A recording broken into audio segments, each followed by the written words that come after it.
Oke. Bismillahirrahmanirrahim. Assalamualaikum warahmatullahi wabarakatuh. Waalaikumsalam warahmatullahi wabarakatuh. Alhamdulillahirabbil alamin wa bihi nasta'inu ala umuri dunya waddin. Wassalatu wassalamu ala asyrafil anbiya'i wal mursalin sayyidina Muhammadin wa ala alihi thayyibin at-tahirin wa ashabihi al-mayyamin al-tajabin. Assalamu ala al-Husain wa ala Ali ibn al-Husain wa ala auladil Husain wa ala ashabil Husain. Alhamdulillah para pemirsa sekalian, kita bisa bertemu kembali di acara majelis ilmu bulan Muharram. Kita memasuki sekarang tanggal 6 malam ke-7, yang kesempatan malam hari ini disiarkan secara langsung dari kediaman Bapak Agus Suhenda di kampung Gang Merak. di Gang Merak ya, dan Bayangkara ya, di Kecamatan Gunung Puyuh, Kota Sukabumi. Alhamdulillah kita melanjutkan kembali materi atau pembahasan kita terkait menyambut bulan Muharram, tahun baru Islam, yang isinya adalah tentang kisah heroik para keluarga Nabi, memperingati menghidupkan kembali nilai-nilai agama yang sejati. Di sini dalam kesempatan ini kita akan membahas sedikit terkait dengan ucapan yang disampaikan oleh adik dari Sayyidah Husain, yaitu Sayyidah Zainab, ya, Sayyidah Zainab Al-Kubra. Beliau ketika digiring ke setelah pembantaian Karbala itu, setelah selesai tragedinya, kemudian dibawalah rombongan yang masih hidup, wanita, anak-anak, beserta sedikit laki-laki ke istana di Suriah ya, di Damaskus, ke tempatnya Khalifah Yazid bin Muawiyah. Gubernur Kufah Irak yang bertanggung jawab penuh ya terhadap tragedi pembantaian keluarga Nabi itu, yang bernama Ubaidillah ibn Ziyad, bertanya kepada Sayyidah Zainab, apa pendapatmu, apa pandanganmu melihat kenyataan Allah memperlakukan saudara-saudaramu, gitu ya, keluargamu seperti ini, gitu. Jadi maksudnya ingin menghina ya, ingin menghina kepada keluarga Nabi. Kenapa kalau benar itu sampai hancur begini, gitu ya, maksudnya meledek. Maka Sayyidah Zainab dengan yakin, dengan pasti beliau menjawab, ma ra'aitu illa jamilan. Tidaklah aku melihat semuanya ini kecuali jamilan, adalah keindahan. Sebuah tragedi, bahkan disebut sebagai mega tragedi yang begitu besar, 72 atau 83 pengikut keluarga Nabi menghadapi 4.000 pasukan, itu sangat sangat menyayat hati kalau melihat dari kejadiannya. Akan tetapi Sayyidah Zainab menjawab dengan tegas, dengan yakin, ma ra'aitu illa jamilan. Aku tidak melihat itu kecuali keindahan. Nah, apa kira-kira makna dari keindahan seperti itu? Ya, ada beberapa poin. Ini bisa kita lihat di buku yang diterbitkan oleh Nur Al-Huda, Pusparagam Asyura, isu jawab, soal jawab isu Muharram dari Said Ibrahim Husaini dan kawan-kawan.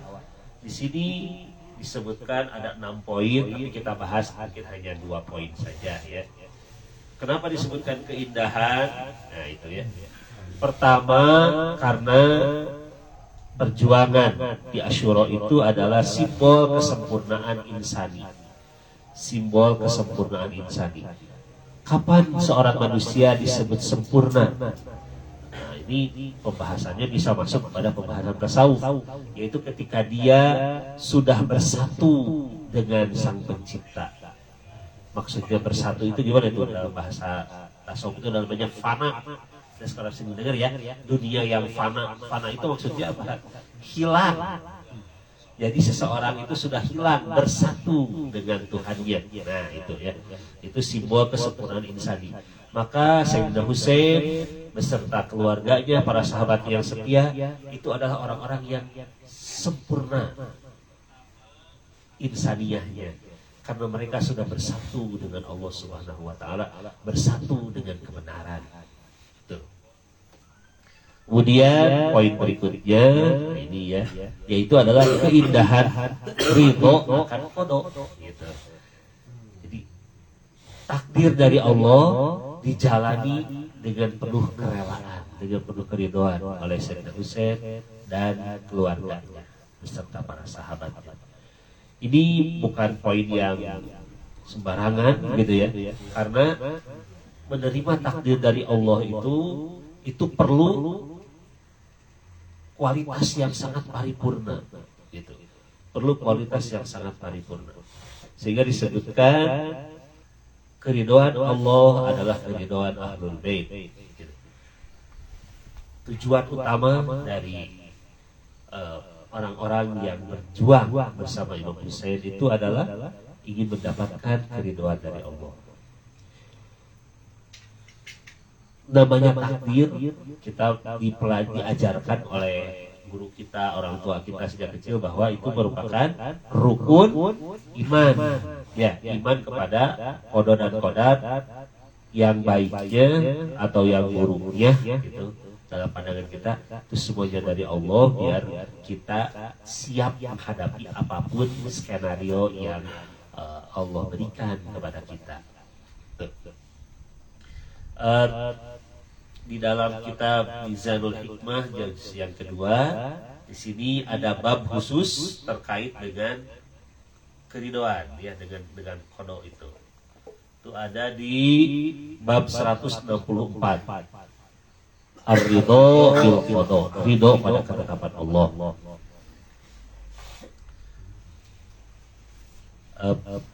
Biasanya kalau masyarakat Islam di Indonesia, khususnya yang kalangan NU ya, Nahdlatul Ulama,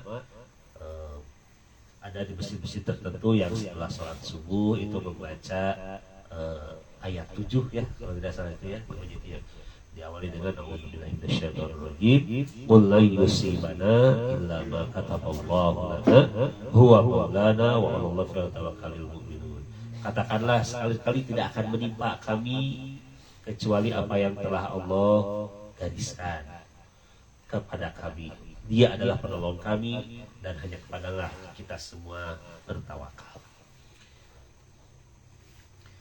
Nah, dalam hadis ini disebutkan diantaranya dari Imam Ali Zainal Abidin, salah seorang laki-laki putra dari Imam Husain yang selamat dari pembantaian di Karbala. Beliau mengatakan di hadis 2615 di sini, setinggi-tinggi derajat zuhud adalah serendah-rendah derajat ketakwaan atau waro. Setinggi-tinggi derajat ketakwaan adalah serendah-rendah derajat keyakinan. Dan setinggi-tinggi derajat keyakinan adalah serendah-rendah derajat ridho. Jadi di sini ada 4 level ya. Zuhud, waro, yakin, ridho, gitu. Bisa diulangi ya. Yang paling bawah adalah zuhud, gitu. Zuhud itu artinya berarti dia tidak membutuhkan dunia atau tidak diperbudak oleh dunia. Nah itu kemudian naik ke atas itu adalah waro, menjaga diri dari hal yang haram, gitu ya. Ketakwaan atau waro. Kemudian naik lagi ke yang ke atas, yakin. Nah, yakin. Kemudian di atasnya itu adalah ridho, tuh gitu. Jadi ternyata ridho kepada takdir dari Allah itu setinggi-tingginya derajat seorang hamba. Gitu. Baik ridhonya itu takdirnya itu yang disukai ataupun tidak disukai gitu ya. Kemudian di dalam keterangan lainnya disebutkan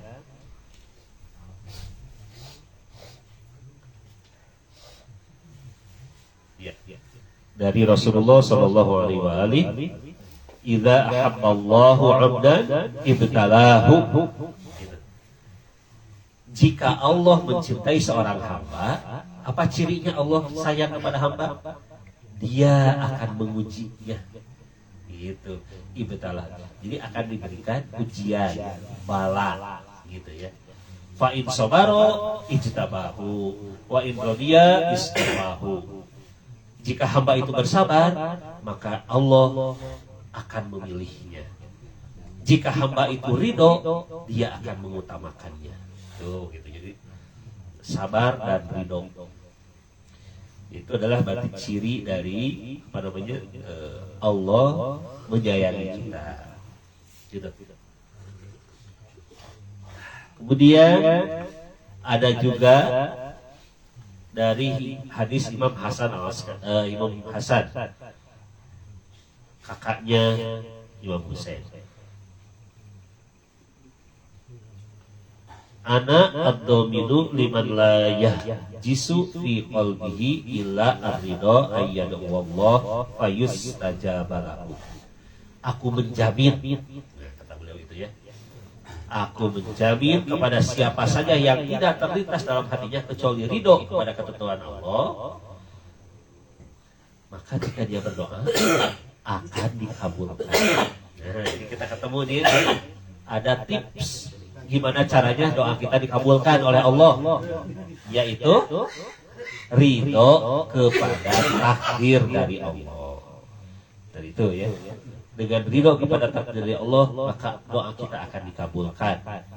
Kita mungkin berusaha, bekerja, berniaga, berdagang, bisnis gitu ya, diharapkan kita mendapatkan keuntungan yang berlipat gitu.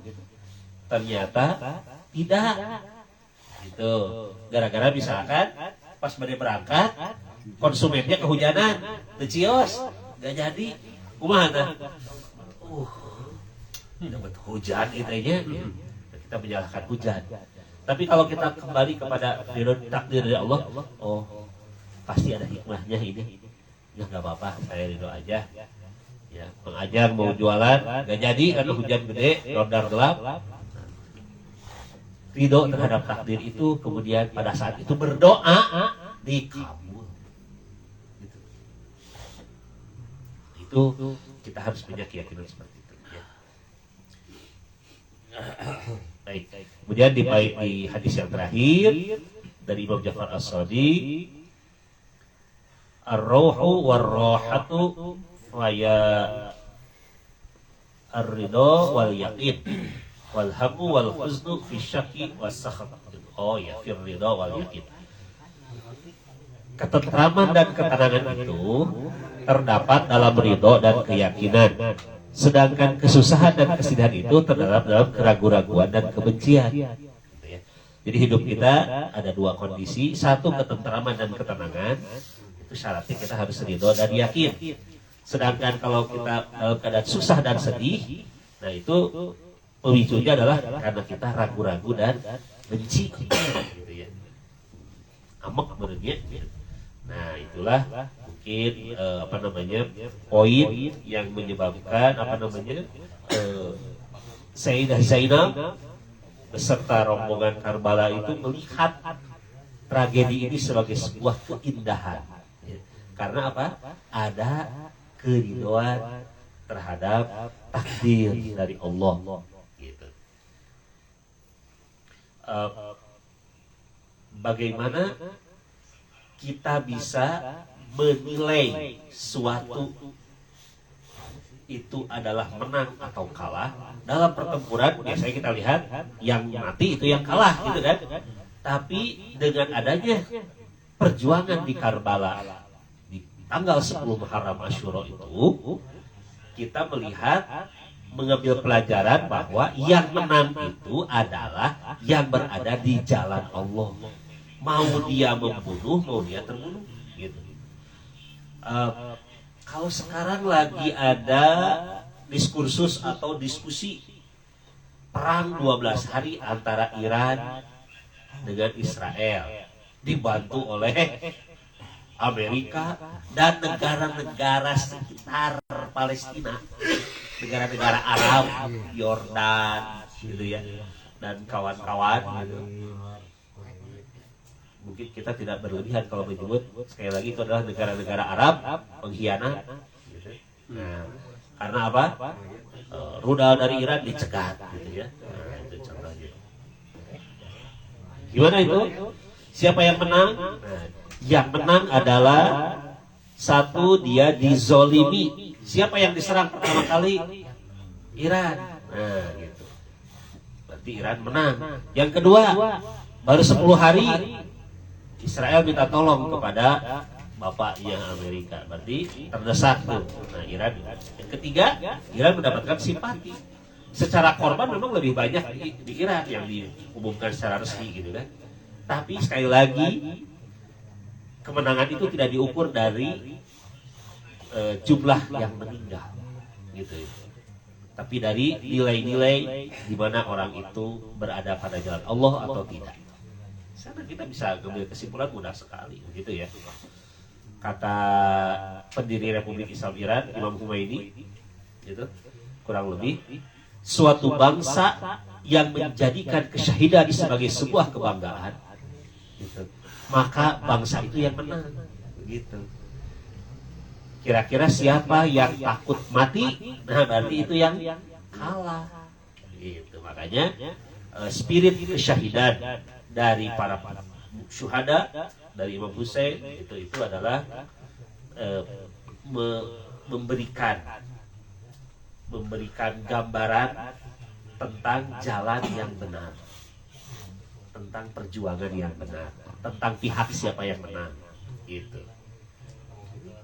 Imam Ali bin Abi Thalib ketika dibacok oleh Abdurrahman bin Muljam, beliau mengatakan, "Fuztu Rabbil Ka'bah." Ya. Aku telah beruntung, aku telah menang demi Tuhan pemilik Ka'bah. Seperti itu. Kemudian di bagian yang terakhir, sebelum nanti kita menyimak perjuangan para putra-putri, para keluarga Rasul di medan jihad, ada satu kisah juga dari buku 100 Great Stories of Muhammad. Ya, 100 kisah yang hebat dari Rasulullah, ditulis oleh Ahmad Rofi Usmani. Nah, ini beliau lulusan dari pesantren Krapyak ya di Yogyakarta ini. Kalau sedang menyimak, ini ada teman saya Pak Kiai Haji Fuad di sana, Fuad Asnawi Dalhar ya. Selamat malam Pak Fuad, semoga sehat selalu beserta keluarga. Ini ada satu kisah di kisah yang ke-47 ya. Ini ada terakhir terkait dengan keridoan. Ada hadis dari Rasulullah, beliau bersabda, "Wahai manusia, dengarkan, pahami dan ketahuilah bahwa Allah Subhanahu wa taala memiliki hamba-hamba yang bukan para nabi dan syuhada, namun kedudukan dan kedekatan mereka dengan Allah membuat iri para nabi dan syuhada." Oh, hebat itu. Ada kelompok umat manusia, umat Nabi Muhammad, bukan nabi, bukan syuhada, tapi derajatnya sangat tinggi sehingga para nabi dan syuhada itu katanya buat iri. Kemudian ada yang bertanya, "Ya Rasul, siapa itu? Kiranya berkenan kau menerangkan siapa mereka?" kata seorang Arab Badui. Ya. Kemudian Rasulullah berbinar mendengar ucapan pertanyaan dari orang Badui itu. Dan Rasul menjawab, ini, mereka adalah orang-orang yang tak dikenal dan tak memiliki hubungan kekerabatan. Nah, jadi kelompok lah mungkin seperti kita gini ya. Mudah-mudahan amin gitu ya. Nah, ada kelompok tidak dikenal gitu ya, bukan selebritis gitu ya, gitu. Bukan ustadz, bukan penulis gitu kan, bukan aktivis mungkin ya gitu. Tidak dikenal, terus tidak punya hubungan kekerabatan. Jadi degen-degen orang sudah bilang gitu ya. Mereka saling mencintai dan bersahabat dengan tulus hati karena Allah dan mengharap ridhonya. Itu kuncinya. Saling mencintai, bersahabat dengan tulus karena Allah, kemudian mengharap keridhaan dari Allah. Pada hari kiamat kelak, Allah akan meletakkan mimbar-mimbar dari cahaya untuk mereka. Allah mendudukkan mereka di atas mimbar-mimbar itu. Pada hari itu orang-orang merasa gentar dan cemas, tapi mereka tidak merasa takut. Mereka adalah wali-wali Allah. Tiada rasa takut pada mereka. Mereka juga tak akan bersedih hati. Nah, jadi kalau ingin jadi wali Allah, gitu. Syaratnya apa tadi? Saling berkasih sayang, ya meskipun bukan dulur, bukan saudara, ya gak ada hubungan kekerabatan, karena Allah gitu ya. Dan kita berusaha ingin mendapatkan keridhaan dari Allah. Mudah-mudahan majelis ilmu kita meskipun sederhana, ya kehadiran kita di sini adalah sebagai bukti bahwa kita ingin mendapatkan keridhaan dari Allah, gitu ya. Kita bersama-sama saling mengingatkan, saling membantu kalau ada tetangga kita yang kesulitan, saudara kita yang kesulitan, gitu ya. Mau dikenal mau tidak dikenal, kita berusaha meringankan penderitaannya, minimal dengan ucapan yang baik dan doa, gitu ya. Demikian sementara majelis kita sambung dengan pembacaan maktal kisah heroi setelah sahabat-sahabat Imam Husain. Nah, kita naik kepada putra-putra Al Husain dan juga keluarga dari Rasulullah Shallallahu Alaihi Wasallam. Dipersilahkan pada Dek Nasir dulu, nanti disambung dengan mengajar. Silahkan.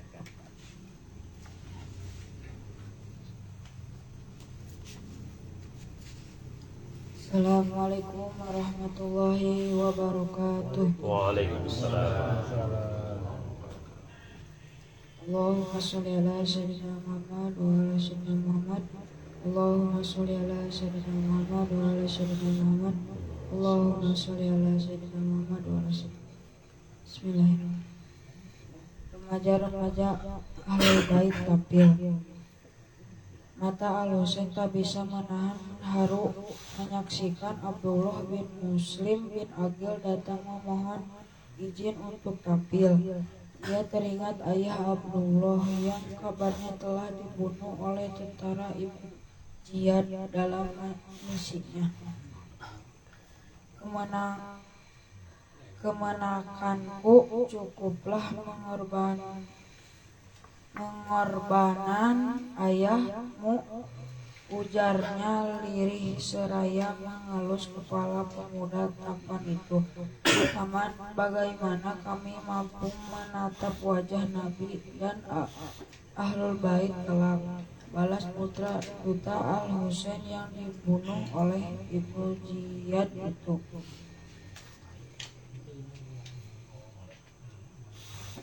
Terharu Al-Husain mendengar jawaban mantap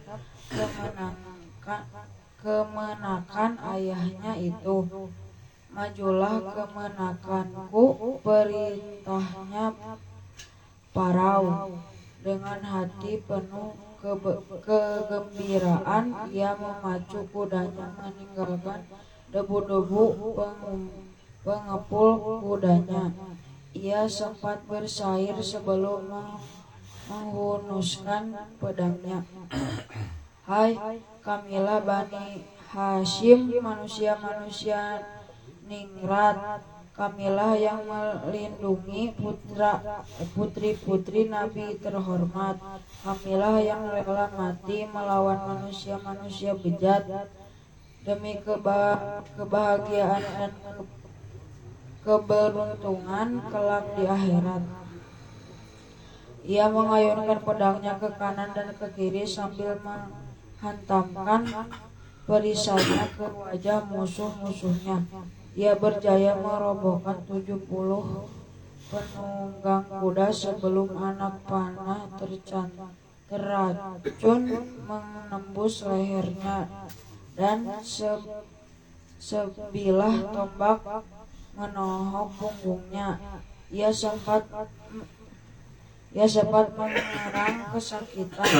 Oh punggungku, adakah yang sudi membela Al-Husain, keluhnya. Kini giliran Aun bin Abdullah cucu Ja'far bin Abi Thalib yang maju. Di atas kudanya ia berpuisi dengan suara lantang. Aku janji tak akan masuk pintu surga tanpa cinta pada Muhammad. Dalam dada dialah yang patut diikuti dan dibela. Hai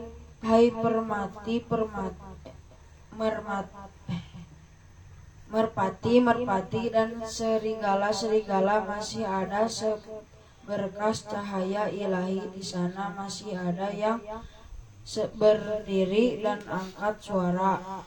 Abdullah memacu kudanya dengan kencang lalu mengejar barisan pasukan Ibnu Ziyad sambil menghujamkan pedangnya ke setiap tubuh yang menghadangnya. Ia sangat piawai dalam bertempur hingga mampu membunuh 18 tentara Ibnu Ziyad sebelum terjatuh dari kudanya. Kepungan pasukan lawan telah membuatnya tak berdaya untuk bangkit dan memberikan perlawanan. Abdullah diinjak-injak puluhan kuda sebelum menyerahkan nyawanya. Innalillahi wa inna ilaihi raji'un.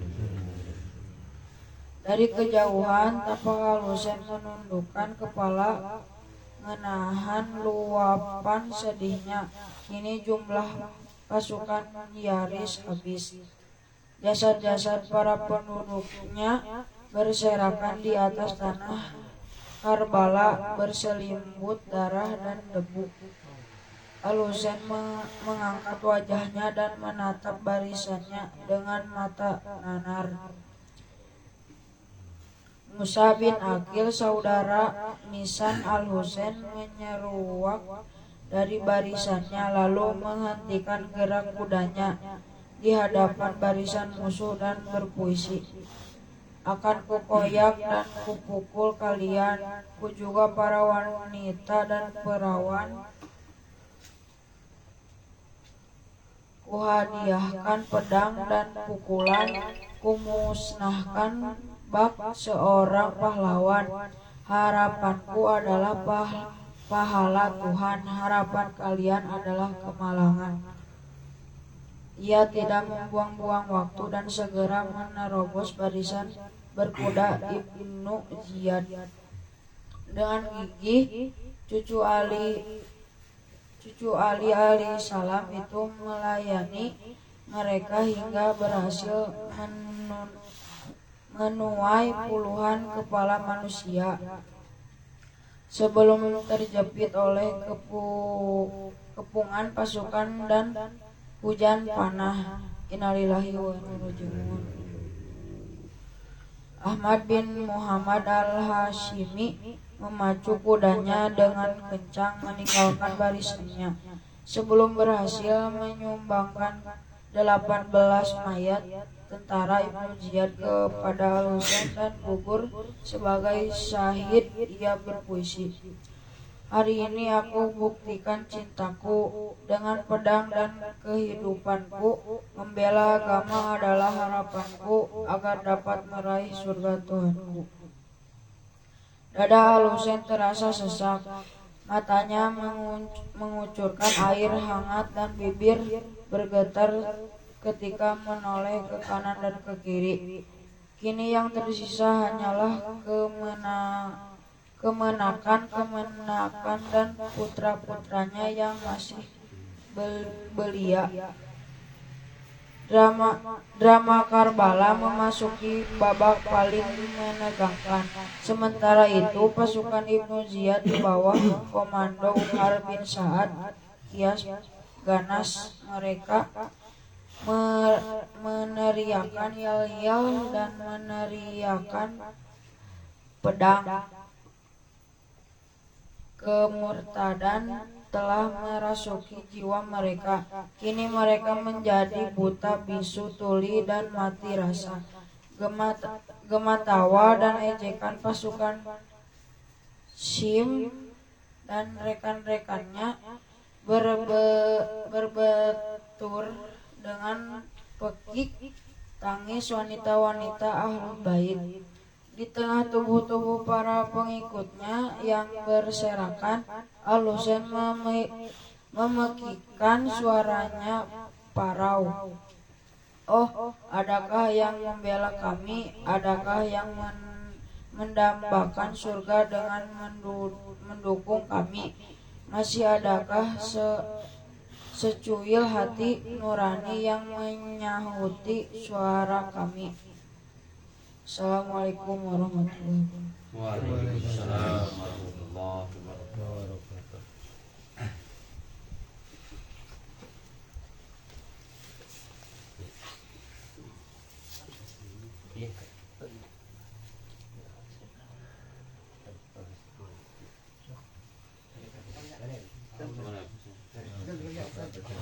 Bismillahirrahmanirrahim.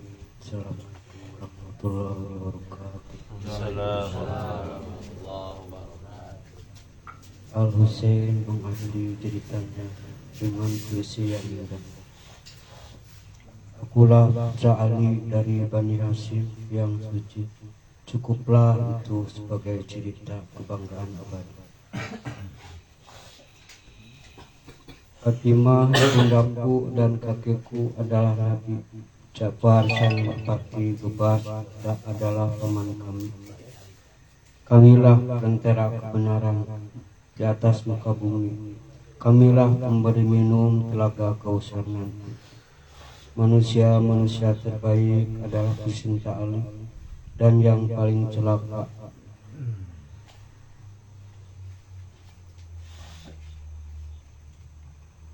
adalah yang membenci. Beruntunglah orang yang mempunyai sanubari untuk datang berziarah setelah kami mati. Balasannya mereka adalah Firdaus dan bidadari yang berenang di sungai jernih dan menari.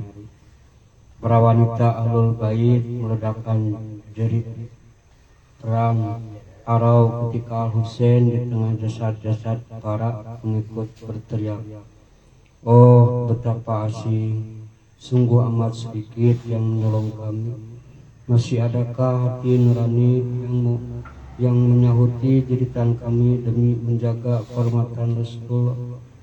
Al-Husain terperangah ketika melihat dua remaja berparas cahaya. Bak purnama menyeruak dari barisan lalu menghampirinya. Mereka Ahmad Al-Qasim putra Al-Hasan bin Ali bin Abi Thalib.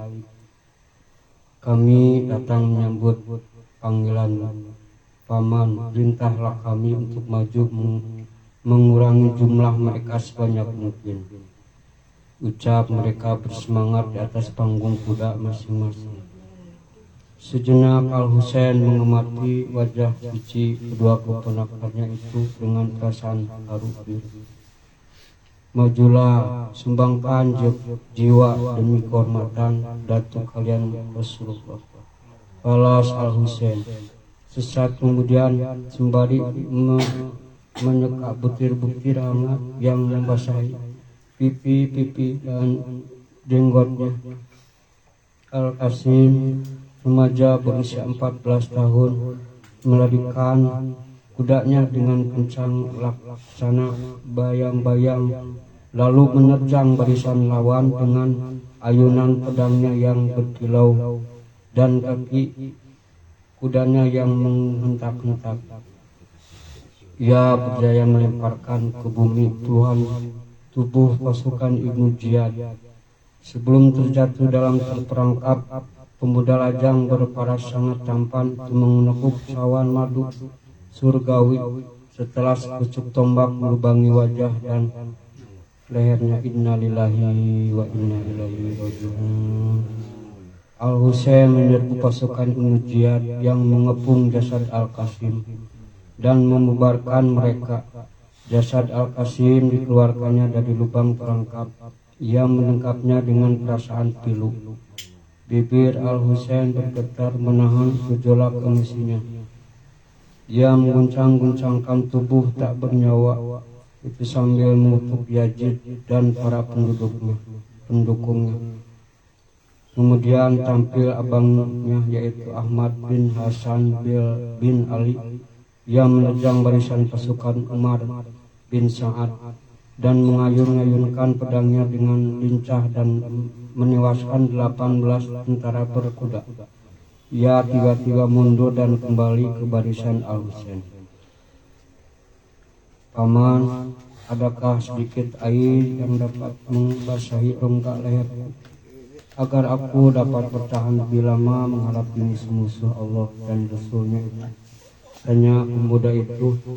Sesampainya di hadapan Al-Husain, lidah pemuda gagah itu sedikit menjulur menahan dahaga.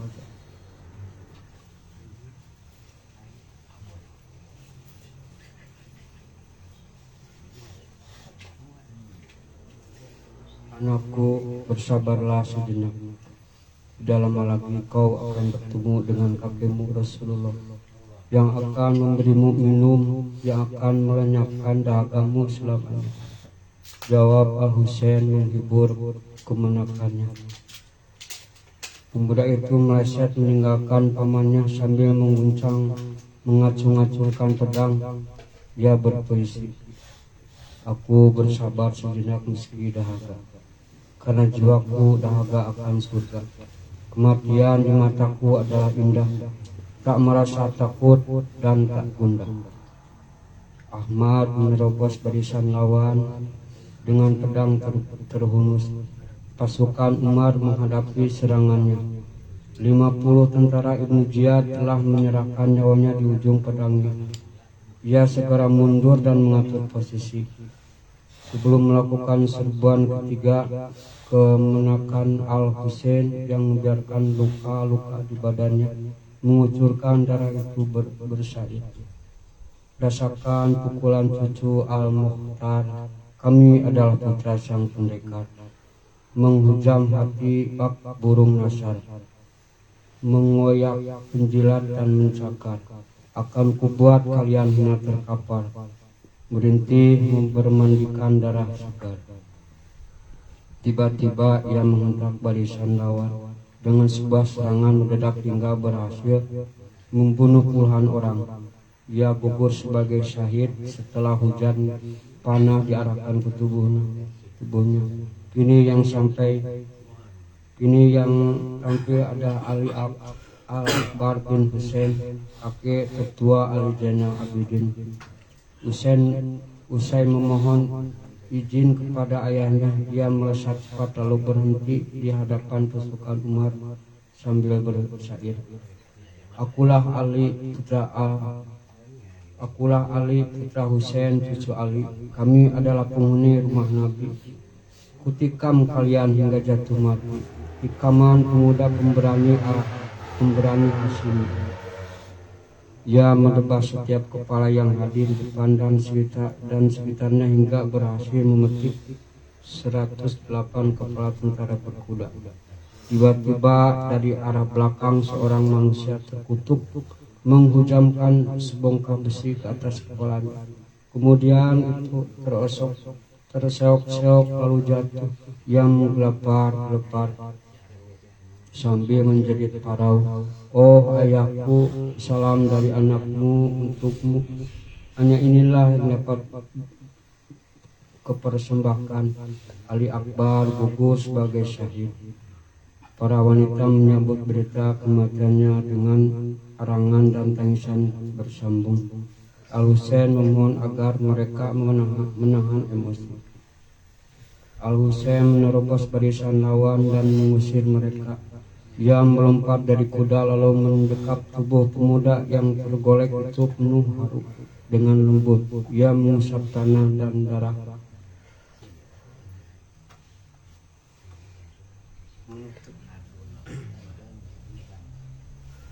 Menutupi para putra sulungnya itu sambil mendekapnya. Al-Husain berujar, "Anakku, Allah mengutuk pembunuh-pembunuhmu. Sungguh berani mereka terhadap Allah dan Rasulnya dengan membantaimu. Anakku, Allah melaknat pembunuhmu. Betapa berani mereka melawan Allah dan Rasulnya dengan mencincangmu," ucap Al-Husain bata-bata. Tiba-tiba seorang wanita dari kemah balik berlarian ke arah dua jasad pemuda itu seraya menjerit, "Oh anakku, anakku, oh betapa asing dan sendirian, oh seandainya aku buta agar tak aku saksikan kekejaman ini semua. Oh sesak di dada, pedih di mata, mengapa bumi berubah menjadi hutan dan manusia menjadi hewan?" Zainab terhuyung, merangkul dan menggerak-gerakkan kedua kemenakannya yang telah gugur. Al-Husain menarik lengan adik perempuannya yang nyaris pingsan itu dengan sedikit paksa lalu menuntunnya kembali menuju kemah dengan lembut dan sayang. Zainab dibelai dan ditenangkan. Assalamualaikum warahmatullahi wabarakatuh. Waalaikumsalam warahmatullahi wabarakatuh. Nabi wa salawat. Allahumma sholli ala sayyidina Muhammad wa ali sayyidina Muhammad.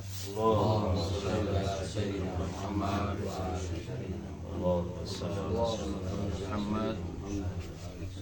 Terima kasih pada Nasir dan Raja yang sudah membacakan perjuangan putra-putra Al-Husain beserta kerabatnya dari keluarga Bani Hashim, diambil dari buku Husain Sang Kesatria Langit karya Ustadz Muhsin Labib. Betapa beratnya perjuangan menegakkan agama Muhammad Sallallahu Alaihi Wasallam. Moga kita semua tergolong pada para pecinta Al-Husain alaihi salatu wassalam. Amin ya rabbal alamin. Demikianlah di majlis kita kali ini. Mari kita tutup dengan doa. Bismillahirrahmanirrahim. Allahumma rzuqna ziyaratal Husain alaihi salam. Allahumma rzuqna syafa'atal Husain alaihi salam yaumal wurud. Allahumma al'an qatalatal Husain alaihi salam di dunia wal akhirah. Allahumma ja'alna indaka wujuhan lil Husain alaihi salam di dunia wal akhirah. Ya Allah, berikanlah kepada kami rezeki untuk bisa berziarah kepada Imam Husain. Ya Allah, berikanlah kepada kami rezeki berupa syafaat dari Al-Husain dalam kehidupan kami di dunia maupun di akhirat pada saat kami berkesendirian di alam kubur dan di hari penghisaban. Ya Allah, laknatlah para pembunuh Al-Husain di dunia dan di akhirat. Ya Allah, jadikan kami sebagai orang-orang yang terpandang di sisi-Mu berkat Imam Husain alaihi salatu wassalam. Amin ya rabbal alamin. Kita sampaikan sekali lagi salam kepada mereka. Assalamu ala al-Husain wa ala Ali bin Husain wa ala auladil Husain wa ala ashabil Husain. Assalamu ala al-Husain wa ala Ali bin Husain وعلى أولاد الحسين وعلى أصحاب الحسين. السلام على الحسين وعلى علي بن الحسين وعلى أولاد الحسين وعلى أصحاب الحسين. السلام عليكم ورحمة الله وبركاته. Waalaikumsalam warahmatullahi Wa ma taufiqi illa billah alaihi tawakkaltu wa ilaihi unib. Terima kasih atas perhatiannya, mohon maaf atas kekurangannya. Mari kita doakan sekali lagi para almarhumin dan juga orang-orang yang sedang sakit dan yang sedang kekurangan untuk ada dalam hajat-hajat kita semua, semoga diberkatkan oleh Allah usianya, ilmunya dan juga rezekinya. Nas'aluka syifaa wa barakatuh Muhammad. Al-Fatihah. Bismillah. As-salawat. Allahumma sholli ala sayyidina Muhammad wa ala sayyidina Muhammad. Allahumma sholli ala sayyidina Muhammad wa ala sayyidina Muhammad. Allahumma sholli ala sayyidina Muhammad wa ala sayyidina Muhammad. أعوذ بالله من الشيطان الرجيم. بسم الله الرحمن الرحيم. الحمد لله رب العالمين الرحمن الرحيم مالك يوم الدين إياك نعبد وإياك نستعين اهدنا الصراط المستقيم صراط الذين أنعمت عليهم غير المغضوب عليهم ولا الضالين. Terima kasih kepada para pemirsa yang menonton. Saya tidak bisa menunjukkan satu persatu. Tadi saya lihat ada Fabian dari Indramayu ya sebagai PPATK itu apa? Peduli pejabat akte tanah. Ya, Pejabat pembuat akte tanah. Ya, sebagai Notaris. ya notaris ya. Dan juga yang lainnya. Terima kasih. Mohon maaf atas segala kekurangannya. Assalamualaikum warahmatullahi wabarakatuh. Waalaikumsalam warahmatullahi wabarakatuh. Sila, pain lagi. Penutup. Alhamdulillahirabbil alamin. Acara demi acara